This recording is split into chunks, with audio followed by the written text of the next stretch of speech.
How to set password on Windows 11. Hello everyone, how are you? Welcome back to DigiLive Trends. We are here with another quick tutorial.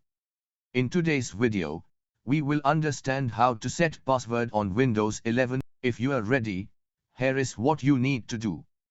On your system, go to Settings. Click on the Accounts option from the left panel. Then, click on the Sign In option. For setting password, there is a password option. Click on it. A drop-down menu will appear. Click on the Add button from there. Here, Create a Password window will open. Enter your new password here. Confirm your password. Enter the password hint. Below, click on Next, then your password will be set.